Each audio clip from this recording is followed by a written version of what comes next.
This is INCRadio, DCEM 954, the voice of truth, the official radio station of the Church of Christ or Iglesia ni Cristo.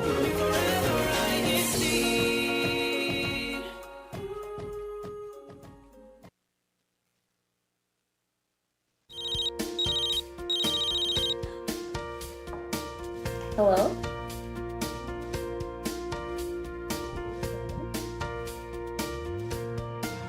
Hello? Hello?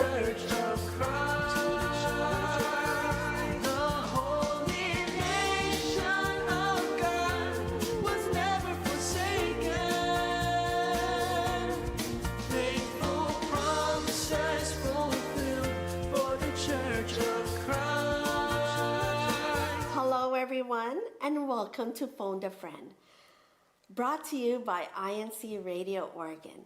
I am Flo Guillermo.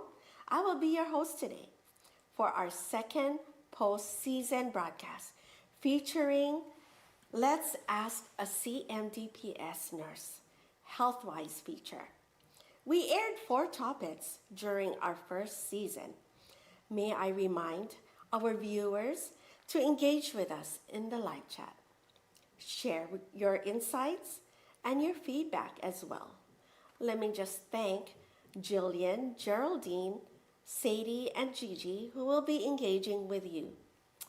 I would like to greet Brother Jess, Brother Jay, Sister Rose, and Baby Riley, my family, as well as our resident minister of Vancouver, Brother Jake Cruz, and his family. I am excited today, and here with me is Lorelei, our CMDPS president. Thank you, Flo. Hello, everyone. I would like to greet, first of all, my daughter, Giara, my son, Leon, my parents, Grace and Maurice, and to our resident minister in the local congregation of Beaverton, Brother Arman Kagingin, and his family. I'd like to say thank you, Lorelei, for the great topics we've had in our first season of Phone a Friend. It proved to be very informative for all of our viewers, and we'd like to circle back and have these again. So, before we get started, briefly tell us, what does CMDPS stand for? Who is the society made up of? And their role in the church? Yes, CMDPS stands for Christian Medical, Dental, and Paramedical Society. And we consists of brethren in our district who are in the medical and dental field and any healthcare workers. Our role is to help assist in our district activities that needs some medical assistance, and also increase awareness about health and answer questions and educate about health. Yeah, so that was we had our first season, and so what topics are we looking forward to in the next season? So in the next season, we can discuss about chronic illnesses like diabetes, cancer, heart diseases.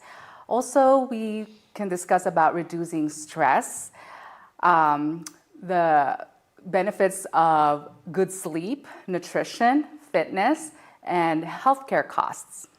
Wow, that is so exciting. I can't wait for CMDPS, what they have in store for us in the next season.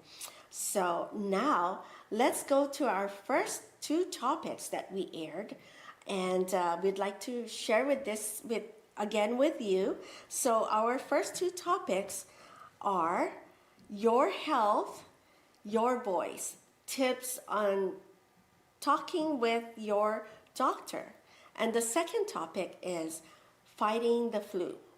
So let's show this. Hello, everyone, and welcome to today's HealthWise segment. I am CJ Mariano, a registered nurse, and I'm from the local congregation of Beaverton. For our HealthWise topic today, we want to highlight that when it comes to your health, your voice matters. We'll talk about health literacy and how to feel more confident when speaking with your healthcare provider. Health literacy simply means being able to find, understand, and use health information to make the best decisions for you and your family. Why does this matter? Because when we understand, we can take the right steps for our care. Good health literacy helps keep you safe by making sure you understand your care instructions, manage chronic conditions with the right medicines and treatment plans, and feel more confident as an active partner in your healthcare team. But here's the reality: there are some common challenges we all face. First, medical terminology. Doctors might say really big words like hypertension when all we really need to hear is high blood pressure. Second, language barriers. Many in our community speak multiple languages, but medical English can be confusing, and interpreter services aren't always used. Third, there's time pressure. Doctor's appointments may feel rushed. And lastly, we may want to just trust the doctor's word because they are the medical professionals and we want to respect that. So we may stay quiet instead of asking clarifying questions. Do any of these sound familiar? Here are a few simple but powerful tips you can use. Ask questions.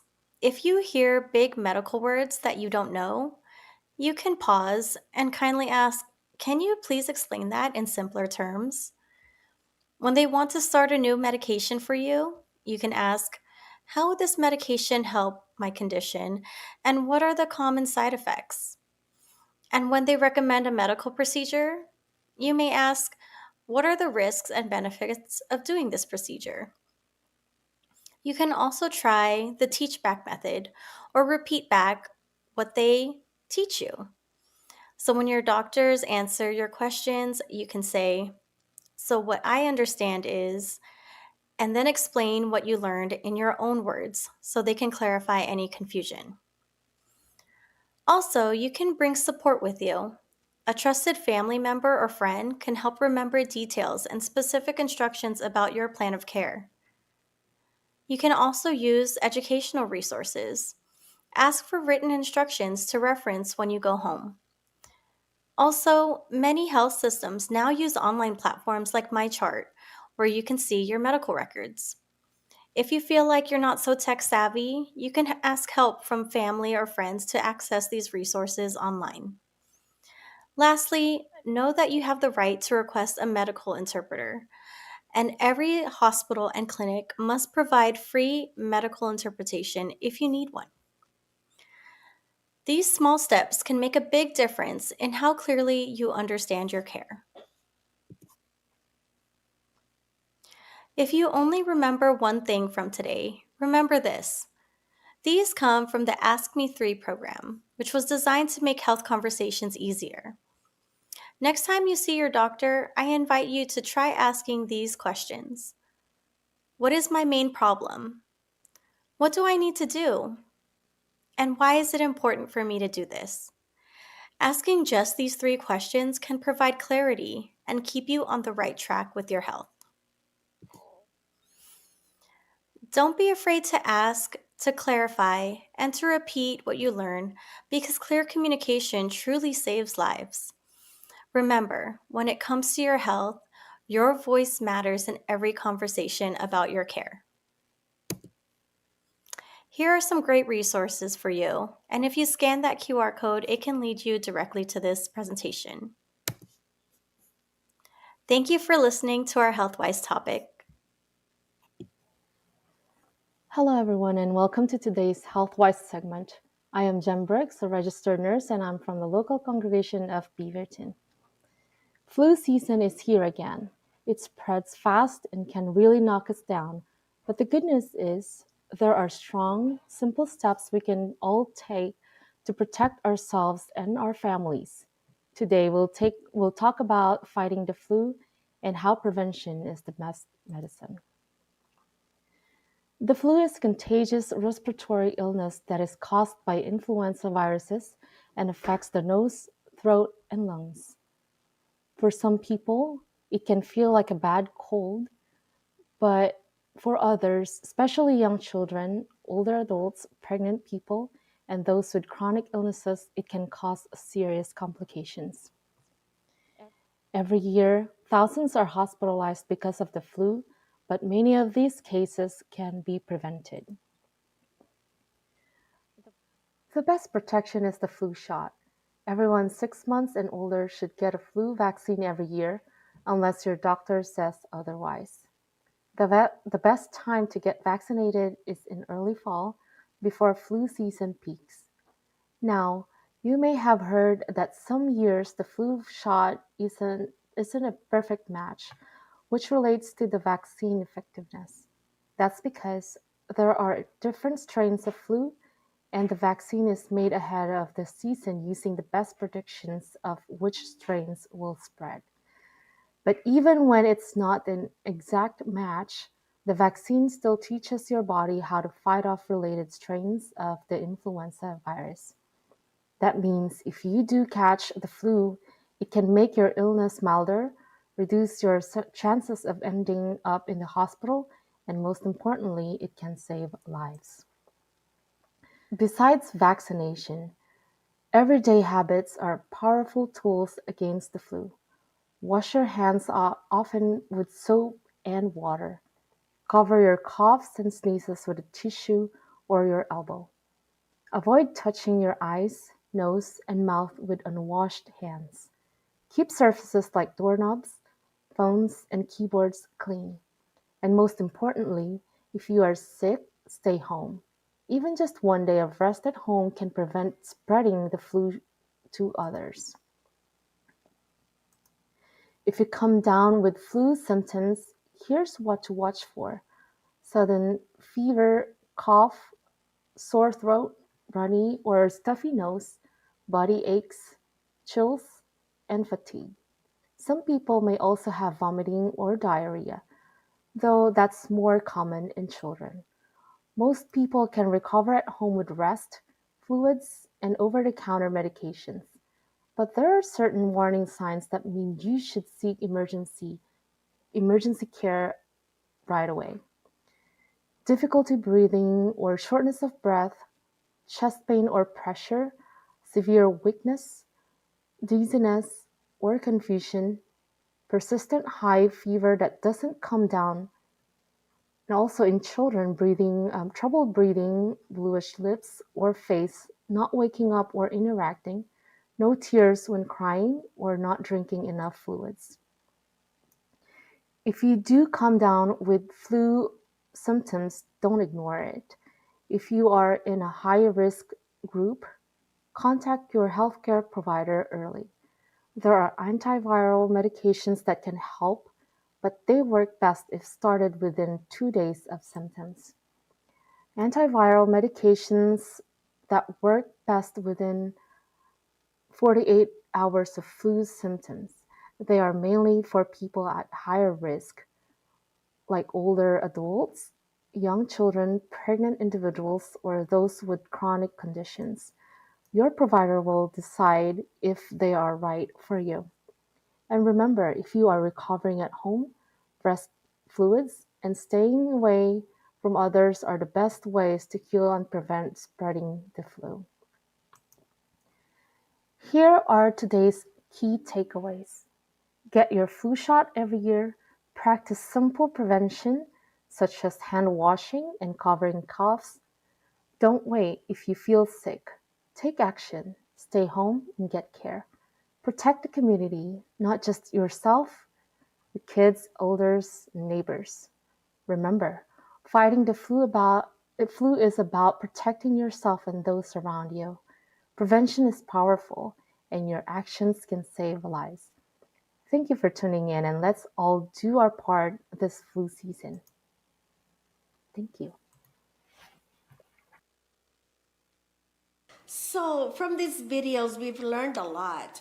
And Lorelai, let me ask you, what is your first best tip, especially when someone that hesitate on going to see their doctor, especially when maybe something might be complicated for them? Yes, it is understandable that it can be intimidating to see your doctor. However, there are certain tips that we can share to you, like what it says on the video. It's good to write down all your questions to your doctor.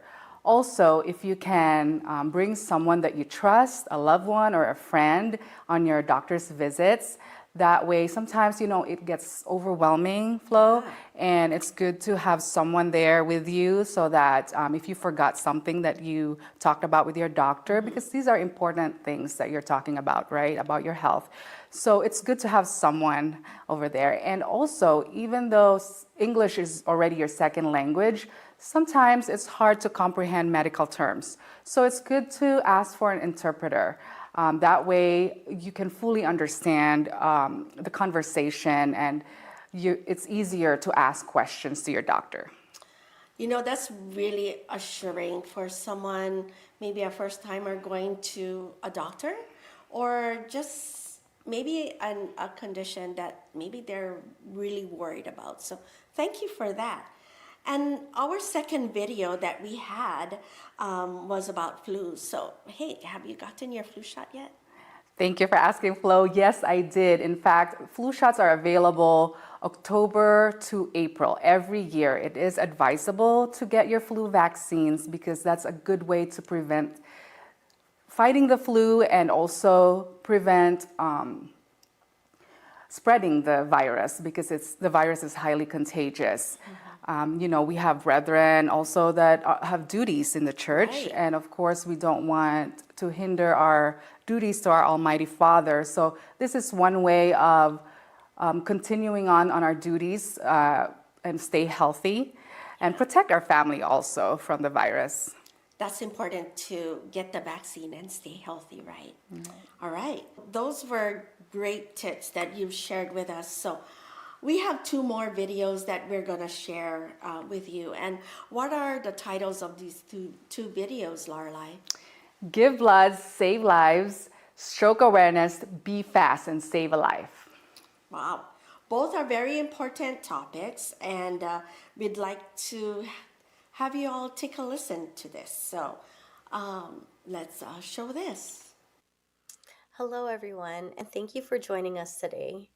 I'm CJ Mariano, a registered nurse representing the Christian Medical, Dental, and Paramedical Society, also known as CMDPS. We prepared an important HealthWise topic to share with you today. Imagine this: an accident victim arrives at the emergency room, losing blood faster than doctors can replace it. Their survival depends entirely on whether compatible blood is available. Every 2 seconds in the US, someone needs blood. A cancer patient, a trauma victim, a premature baby. That's about 30,000 people every single day. And yet, fewer than 10% of eligible Americans actually donate. That means the need is constant, but the supply depends entirely on volunteers. Now think about that accident victim again. Their life could be saved because someone like you made time to donate. 1 pint of blood, 1 hour of your day, can save up to 3 lives. Today, we'll talk about why donating matters for recipients and for you. Every 2 seconds, a new person needs blood. That's how urgent the need is. There's no substitute for human blood. It cannot be manufactured. The purpose of today's presentation is to give you a deeper understanding of why blood donation is so critical, not just for patients, but for the health of our entire community. We'll explore the health benefits, who your donation helps, common myths that hold people back, and what to expect if it's your first time donating. By the end of this presentation, I hope you'll feel confident and inspired to give. Now let's start with an interesting point. Donating blood is good for you too. Each donation visit includes a mini health check where your temperature, pulse, blood pressure, and hemoglobin are screened. Many people find out about health issues early thanks to this step. Regular donations can help regulate iron levels, which supports heart health and reduces the risk of certain conditions linked to iron overload. There's also an emotional benefit. Knowing you're directly helping others can lift your mood, lower stress, and foster a sense of connection and purpose. Your body replenishes the donated blood within days, and that renewal process keeps your circulatory system healthy. And of course, every single donation can save up to 3 lives, an incredible return on such a small investment of time. So, who exactly receives donated blood? The most obvious are trauma and accident victims, patients who've lost a significant amount of blood. But they're not the only ones. Cancer patients often need red cells and platelets during chemotherapy. Surgical and transplant patients rely on blood to stay stable during major procedures. Mothers experiencing complications during childbirth and premature infants in the NICU frequently need transfusions. And let's not forget individuals living with chronic conditions like sickle cell disease or severe anemia, who need ongoing support just to maintain daily health. Every pint of blood goes toward one of these real people, someone's parent, sibling, child, or friend. Many people hesitate to donate because of myths that simply aren't true. One common fear is feeling weak or faint afterward. In reality, most donors feel perfectly fine, and those who hydrate and eat beforehand usually have no issues at all. Another concern is safety. Every donation uses sterile, single use equipment, and all blood is tested for infectious diseases. People often think tattoos, medications, or age will disqualify them, but that's rarely the case. Many donors with tattoos or on common prescriptions can still give blood. And the time factor? A full donation visit takes about an hour, and the actual blood draw lasts less than 10 minutes. Lastly, all blood types are valuable. Whether you're O negative, AB positive, or anything in between, there's always a patient out there who needs your type. Many people also assume they can't donate because they take medications or have chronic health conditions, but that's usually not true. So let's clear this up. If you're on blood pressure medication or blood thinners, you can often still donate. The staff will review your situation to make sure it's safe for both you and the recipient.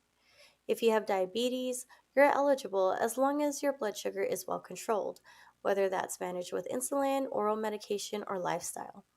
When it comes to travel, only visits to certain rural areas with high malaria exposure may cause a temporary deferral. Most domestics or urban international travel is not an issue. The important thing is to check directly with the organization hosting the blood drive. Eligibility guidelines can vary slightly, and they can give you the most accurate personalized information. Many people are pleasantly surprised to learn they can safely donate after all. If you've never donated before, here's what you can expect. Before your appointment, eat a healthy meal, get plenty of rest, and drink water. Bring your photo ID. When you arrive, you'll answer a short health questionnaire and have your vitals checked. During the donation, you'll be comfortably seated. The process itself usually takes around 10 minutes and collects about 1 pint of blood. Afterward, you'll rest briefly, enjoy a snack, and have a drink to rehydrate. Avoid heavy lifting or strenuous exercise for the rest of the day. Your body naturally replaces the lost fluids within 24 hours and your red blood cells within a few weeks. After your donation, your blood is carefully tested and separated into components: red cells, plasma, and platelets, so it can help multiple patients. You'll receive information on how to take care of yourself. Hydrate, eat iron rich foods like leafy greens or lean meats, and rest if you need to.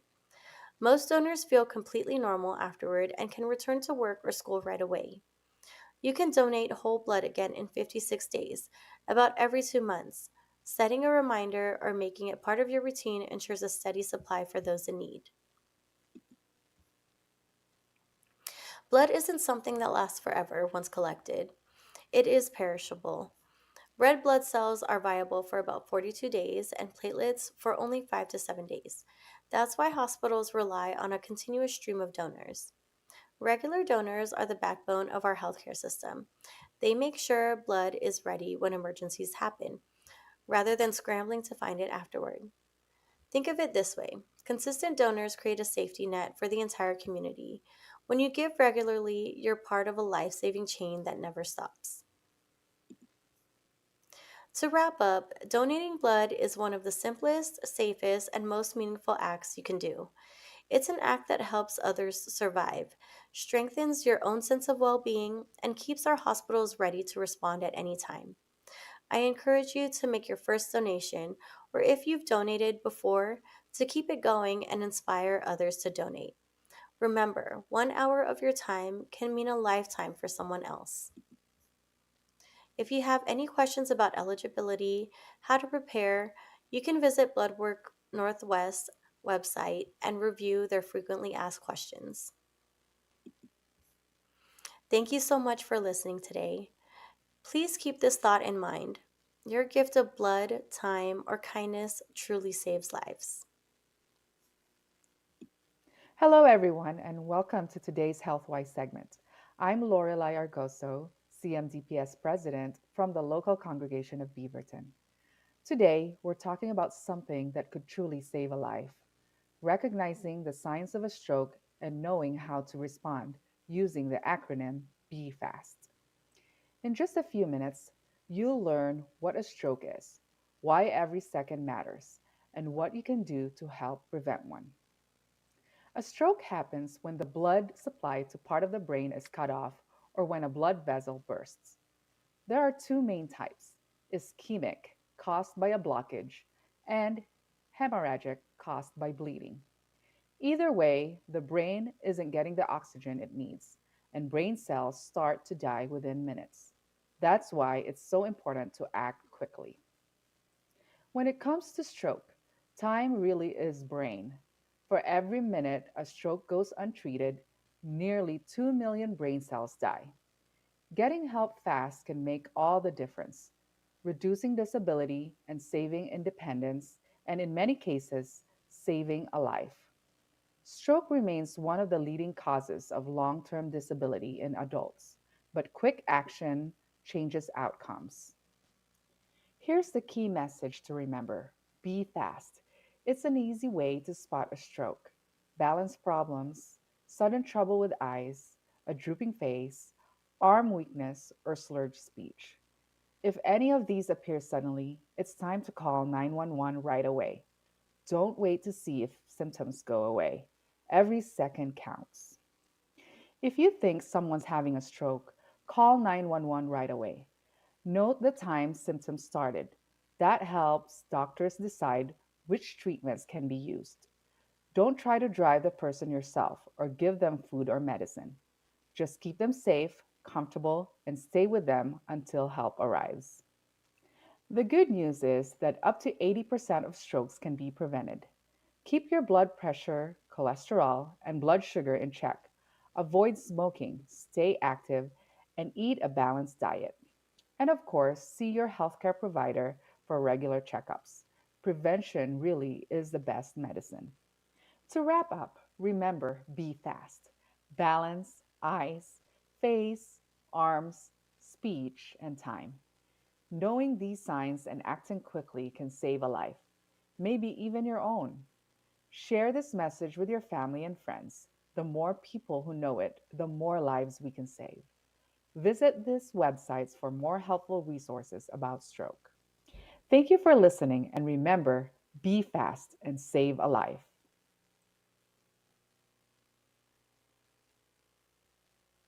So, we talked about blood donation, and I'm a blood donor. And have you tried donating blood yet? I have not donated blood yet, but on our next blood donation activity, I will be the first one to sign up. We did have our blood donation activity last November, and I'm proud to say that we had a good turnout. A lot of our brethren became donors. We also had our regular donors. It was a good turnout. Just due to the time constraint, I wasn't able to do it, but we helped coordinated that. Yeah, and that I know, was fun. yes, that was Yeah. a good activity. Yeah, I highly recommend doing it, even if it's your first time or you're regular donor, you can do it every 2 months, I believe. Yes, right? every 2 months. And it depends what kind of, you can do platelets or red blood cells. We will always check with the organization. But yes, it's really a good activity, a good thing to do to help save lives. Yeah. All right. So the other video was about stroke awareness. So stroke, it's kind of scary already just hearing that. Right. Can it just affect older adults? That's a good question, Flo. It actually also affects younger adults.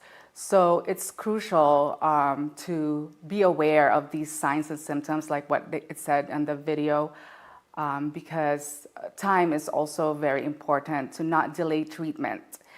Stroke is the fifth leading cause of death, and also it affects about 800,000 people here in the U.S. So yeah, it is very important to know what to do. Yeah, I appreciate those videos and helping us learn about these, actually these 4 different topics that we've had already. And I'm so grateful for this. So, Lorelai, anything that you'd like to share before we sign off today? Yes, thank you once again for having me today as we recap all these HealthWise topics. On behalf of the CMDPS, I am honored to be able to increase health awareness to our brethren, especially in our district. Please don't hesitate to send us your inquiries or suggestions on topics you want us to discuss in our next HealthWise segments. Thank you. Thank you. Thank you, Lorelai, for joining us today. On behalf of our viewers of Phone a Friend, we appreciate CMDPS for your contribution, and we look forward to more in the upcoming season.